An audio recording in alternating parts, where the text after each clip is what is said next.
میں ذرا سمجھائیے گا ہمیں موت کی حقیقت۔ نحمدہ ونصلی ونسلم علی رسولہ الکریم۔ محترم، بہت ہی اہم موضوع ہے۔ آخرت کا جو ایک تصور ہے وہ یوں سمجھ لیجئے گا کہ اس کا خلاصہ یہ ہے کہ جواب دہی کا ایک تصور ہے، یعنی آخرت کا تصور، جواب دہی کا ایک تصور۔ اصل میں اللہ کریم پہلے جو ہے وہ انسان کو زندگی عطا فرماتے ہیں، اس کو ہم حیات سے تعبیر کرتے ہیں، اور زندگی اس لیے تعبیر وہ عطا فرماتے ہیں کہ زندگی میں وہ کوئی حسن عمل، اچھا عمل کرے، اور زندگی کے بعد اللہ کریم جو ہے وہ پھر اس پر موت کو طاری کر دیتے ہیں۔ الذی خلق الموت والحیات لیبلوکم ایکم احسن عملا۔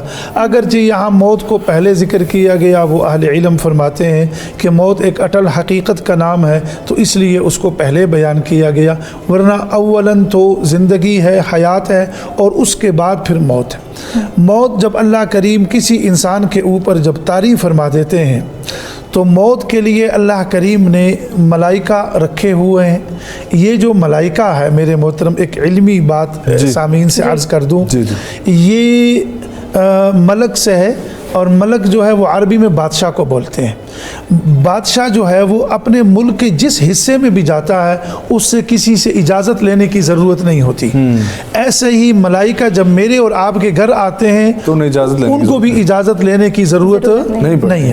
اچھا، جب وہ ملائکہ ہمارے پاس تشریف لاتے ہیں، جو موت کے فرشتے ہیں، جو حضرت عزرائیل علیہ السلام کے ارد گرد جو ایک مکمل ایک ٹیم ہے، اچھا جب انسان کے اوپر موت کو اللہ کریم طاری فرما دیتے ہیں تو میں اور آپ تجہیز و تکفین کے ساتھ اس شخص کو قبر میں رکھ لیتے ہیں۔ تو یہ جو قبر ہے یہ ایک گڑھا بھی ہے، اور یہ ایک اخروی منازل کی جو ہے وہ پہلی منزل بھی ہے۔ اس کو برزخ بھی کہا گیا ہے۔ وَمِن وَرَائِهِمْ بَرْزَخٌ إِلَى يَوْمِ يُبْعَثُونَ۔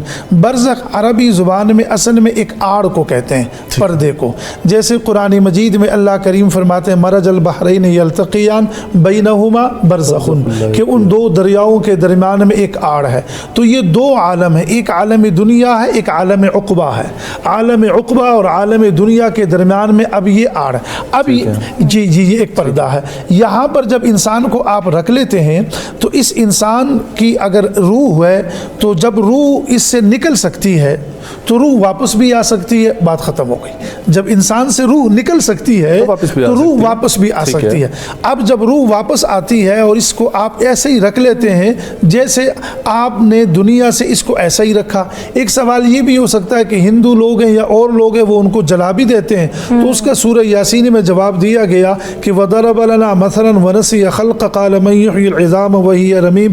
ابو جہل ایسی ہڈیوں کو چور چور کر کے لے کر آیا اور اس نے کہا ان کو کون زندہ کرے گا؟ تو اللہ کریم نے فرمایا قُلْ يُحْيِيهَا الَّذِي أَنشَأَهَا أَوَّلَ مَرَّةٍ۔ جس نے پہلی مرتبہ ان کو زندہ کیا ہے وہ دوبارہ بھی ان کو کیا کر سکتا ہے؟ زندہ کر سکتا ہے۔ تو ایسے ہی کوئی لاش جل جائے، کوئی مچھلیاں ان کو کھا جائے، وہ کوئی مسئلہ نہیں بنتا۔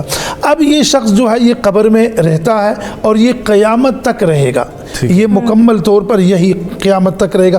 قیامت کے دن پھر اللہ کریم فرماتے ہیں سورہ زمر میں وَنُفِخَ فِي الصُّورِ، پھر ہم دوبارہ ایک تو یہ سور اجتماعی طور پر سب کو جب موت اللہ کریم لانا چاہیں گے تو ایک سور یہاں پھونکی جائے گی، ایک وہاں پر بھی، وہ سور کی مقدار یہ ہے، بس اتنی سی ہے، اور یہ پھر دوبارہ جب یہ سور پھونکی جائے گی تو یہ لوگ جو ہے فَإِذَا هُمْ قِيَامٌ يَنظُرُونَ، دوبارہ اٹھ کھڑے ہوں گے، اور جو یہ لوگ اٹھ کھڑے ہوں گے ان کو کسی کے پاس جانے کی ضرورت نہیں ہوگی۔ روایات میں آتا ہے بارش کے قطرہ، بارش برسائی جائے گی، ہر قطرے سے انسان پیدا بھی ہوا تھا، اب اٹھے گا بھی، تو بس قطرہ قبر پر گرے گا، یہ شخص اٹھ کھڑا ہوگا، میدان محشر کا منظر شروع ہو جائے گا۔ اب میدان محشر میں کئی کام ہیں۔ ایک تو یہ ہے کہ یہ شخص جب اٹھ کھڑا ہوگا تو یہ محشر کے میدان کی طرف جائے گا۔ یہ محشر کا میدان شام میں ہے، یہ میں چاہوں گا محشر کے میدان کو واپس جو ہے نا